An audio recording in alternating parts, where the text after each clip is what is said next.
One of the questions I get asked the most is, Burger, how does your spectrum of high concept to kitchen sink world building work? My answer's always the same, which is, how do you know who I am? I'm wearing like a full-on proper complete face mask. Now give me the money in the cash register. I'm lying, of course. People don't recognize me in the street, especially when I'm wearing a ski mask. But if such a situation were to ever arise, it would be very convenient to be able to point them to this video. Now, I did talk about this in a video that I did before. I recorded a couple weeks ago for a German channel with a German channel called Spielleiterwillkür, which you won't understand if you don't speak German, but that one hasn't been released yet. And I did tell my man that I would release this video, but I will link his channel below.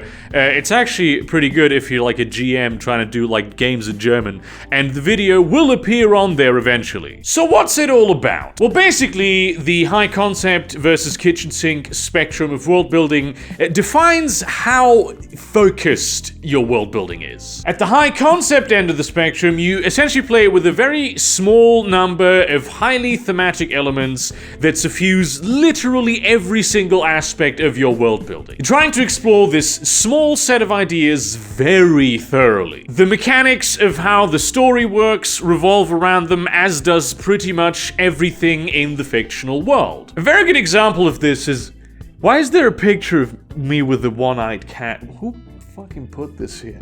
A very good example of this is the Mistborn series by Brandon Sanderson. Basically, everything in the world revolves around this kind of metal magic called allomancy. Cosmology revolves around metal magic, the politics revolves around metal magic, the culture revolves around metal magic. It's the notion of what would happen if metal magic, taken to its like most extreme with utmost diligence and attention to detail. Noble families breed in order to produce the most powerful allomancers, and there's a whole economy around like purifying metals and alloys to sell to allomancers so they can use them. Allomancers that are not of the noble bloodlines are persecuted and killed, and the secret police monster allomancers are also allomancers. As you read through the books, every mystery and every question that's raised sort of eventually circles back to something related to metal magic, and I dare I say this is in the books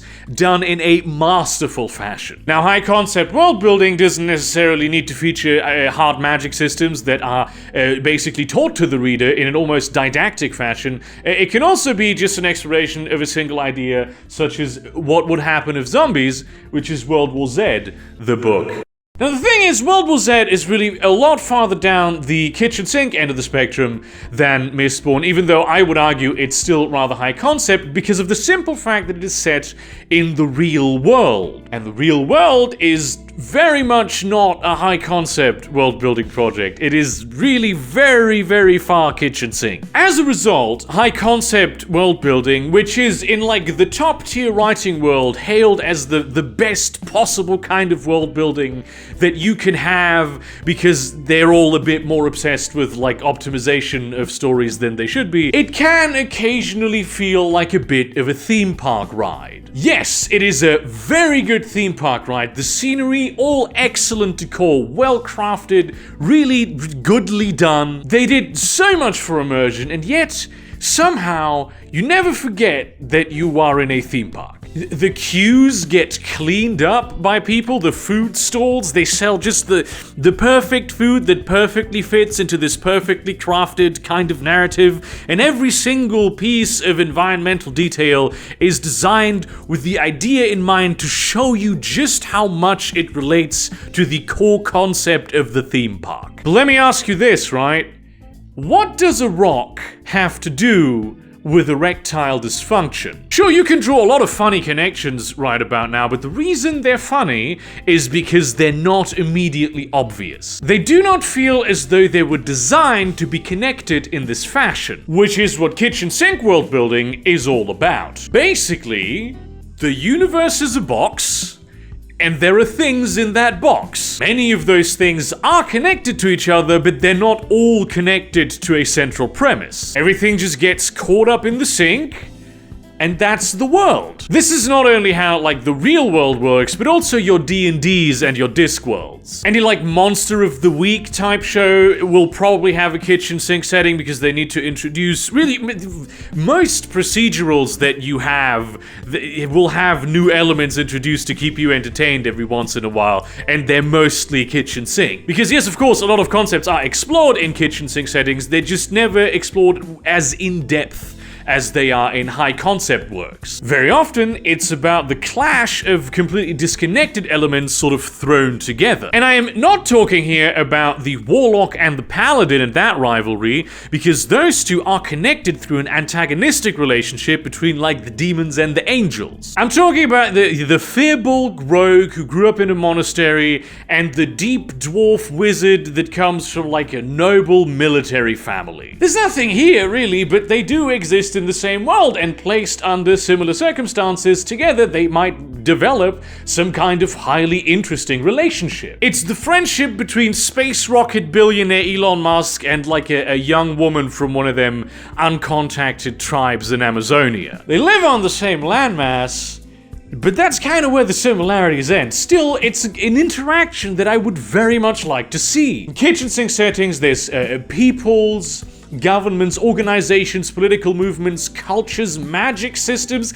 even entire cosmologies that just sort of exist in the same place, but they're not necessarily interconnected. A lot of them have nothing to do with each other. That doesn't mean they cannot be interconnected, but there needs to be a reason for that to be the case. Of course, the big advantage with this kind of setting is that you can always be introducing new and interesting stuff, though beware, because this will very quickly lead you into the realm of power creep. And you can, of course, in any given work, explore any given idea in a much more high concept manner. Because high concept versus kitchen sink as a spectrum isn't always necessarily exclusively about world building, but I would argue also, and some people would argue more so, about the way you tell a story. Look, we've all tried it, you can't be in every place at once. And if you try to cook a meal with all of the ingredients that you have in your kitchen, the resulting dish is gonna be pretty shit. That is why when you are conceiving of a dish, you choose certain elements in the kitchen, that you have certain ingredients that you will prepare using certain techniques, because you have certain flavors and textures in mind. Which is what we see in practical terms with pretty much all kitchen sink worlds, hopefully including your own. You ever see Titanic?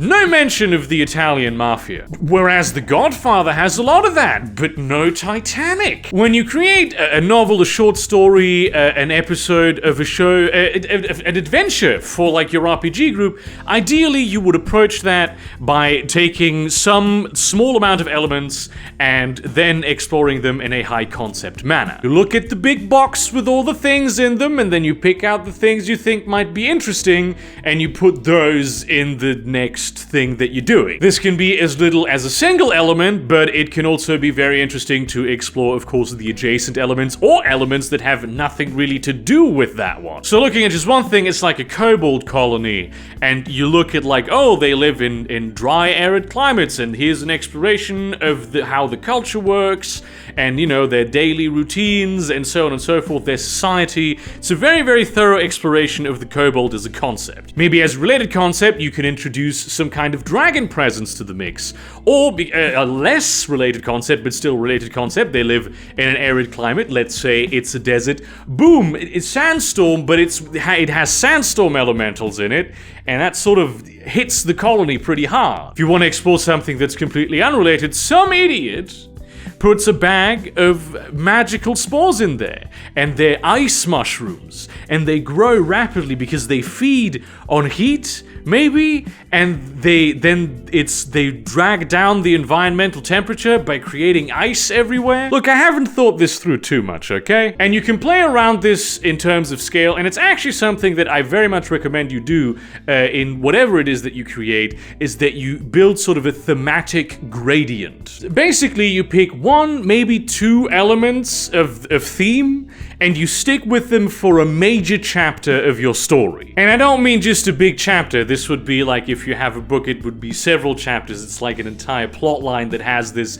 Maybe in a multi-book series, it could be an entire novel, or it could be a major story arc in your pen and paper RPG. So what I'm gonna do is I'm gonna have a major section of the campaign for this group be set in a desert, and the desert is now my baseline theme that'll accompany us throughout this entire major chapter. But I will always layer some more thematic elements on top of that and switch them out from time to time. Because desert is a very broad theme, and there's a lot of interesting stuff to see in there, so maybe we will start the whole thing off by, there's a city on an oasis, and we will explore themes of maybe like organized crime, water shortages, throw some hauntings in there. It's, you know, not an entirely alien idea, and maybe as an entirely alien idea, a barbarian from a foreign land that's a nuisance to the town guard. Then we go into the desert, into the wilderness basically, with a band of traveling camel folk nomads. Just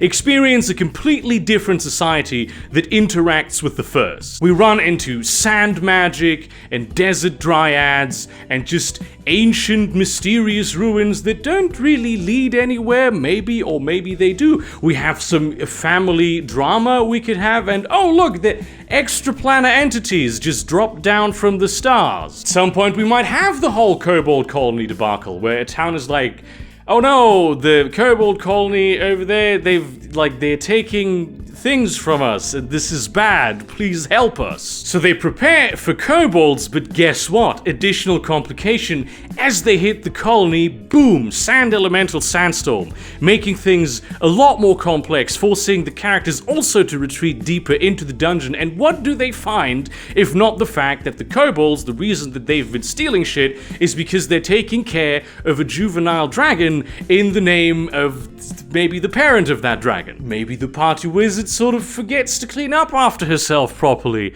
after doing like an ice spell to block passage for the sand elementals. So we eventually venture out onto the seashore, still desert by the way. There's very impressive coastlines where it's just, there's the desert and then there's just extremely cold seawater, and we deal with the conflict of we mediate between the merfolk that are there and the coastal fishing peoples who have barely any connection to their federal government of the great desert empire. And when we make our way back, would you look at that, the colony of the kobolds, there's big ice crystals growing out of it now.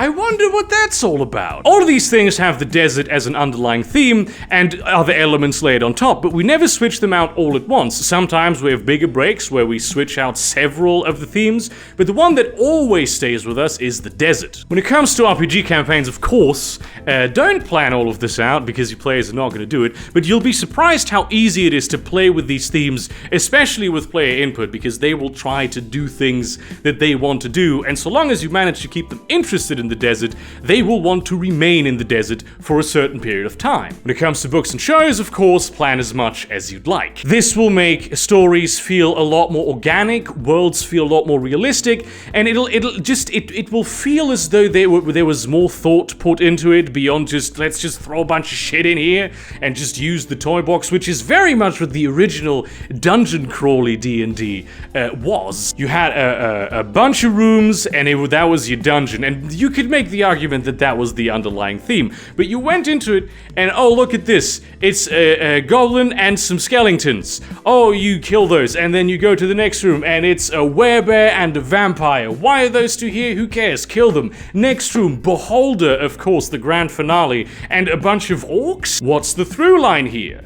There is none. I mean, unless, of course, you can just go ahead and do like a sort of a thing where you do like a menagerie type deal. I mean, you could make this work, is what I'm trying to say, but it's not, it doesn't work inherently. Especially when you, as a creator, are venturing out onto the blank page, having a certain set of themes that you want to stick to and explore can be immensely helpful in giving you ideas. They're not so much a map as like a good compass as to the general direction that you want to be going toward, which in my opinion is the most fun way of writing. So yeah, thank you very much for watching this video. Like, comment, subscribe, share this to your relevant communities, but do not spam them. Consider supporting me on Patreon or Subscribestar, buying some of my merchandise or my short story collection, which I think they're all rather thematic. Actually, some of them also are a bit kitchen sink, but that's on purpose. And in that spirit, bear this high concept stuff in mind. Just pick a bunch of random themes, throw them together,